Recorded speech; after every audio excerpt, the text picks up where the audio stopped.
Assalamualaikum warahmatullahi wabarakatuh.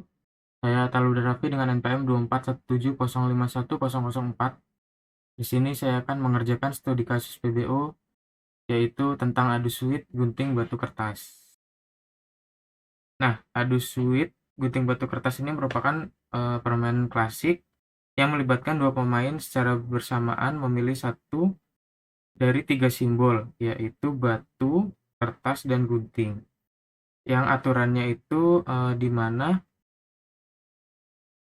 batu, saat pemain satu mengeluarkan batu, pemain dua mengeluarkan gunting, maka yang menang adalah batu.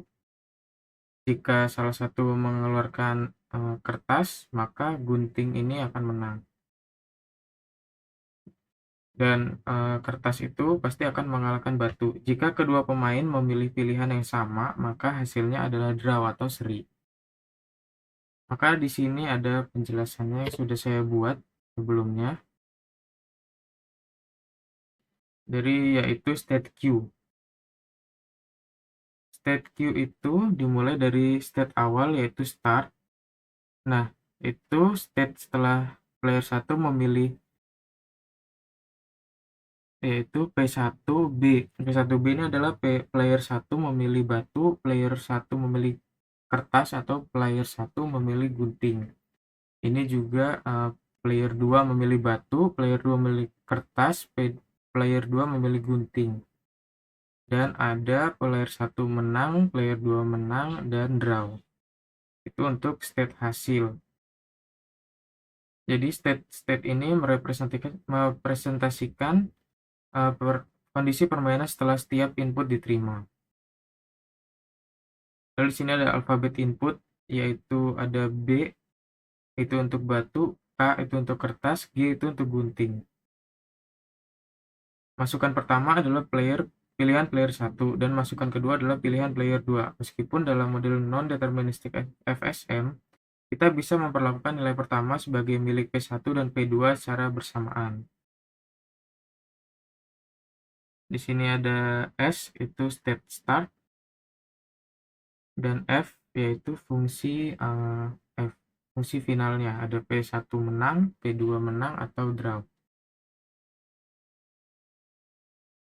Nah, lalu di sini ada fungsi transisi, yaitu yang pertama dari state awal start. Pada langkah pertama, input bisa dianggap berasal dari dua pemain sekaligus, sehingga transisinya itu menghasilkan dua kemungkinan state, P1X dan P2X. Maka di sini misal start B, dia P1-nya bisa memilih B, P2-nya juga bisa memilih B atau batu. Ini juga startnya G, dia bisa memilih, player 1 bisa memilih gunting, player 2 juga bisa memilih gunting.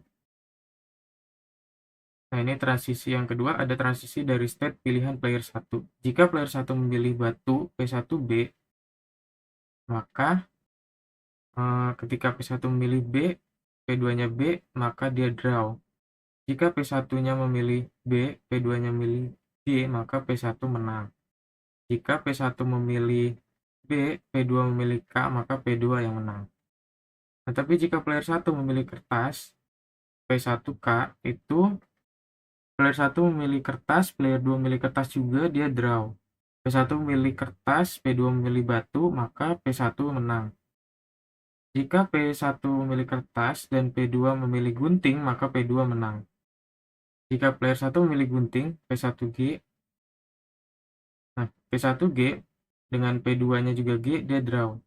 P1G, P2-nya K, dia pasti P1 yang menang. Jika P1-nya G, P2-nya batu, maka P2-nya menang. Nah, itu juga berlaku untuk player yang kedua. Ini sama aja dengan ini. Nah, di sini saya sudah buat juga tadi gambar diagram FSA-nya.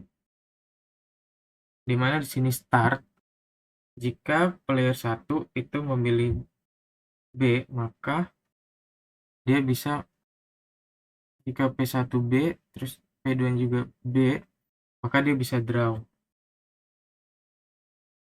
Jika P1-nya memilih B, P2-nya memilih K, maka pasti P1 juga menang.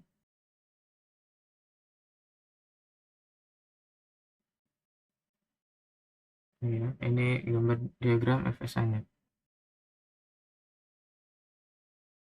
Jadi sekian penjelasan studi kasus tentang adu suit gunting batu kertas dari saya. Sekian, wassalamualaikum warahmatullahi wabarakatuh.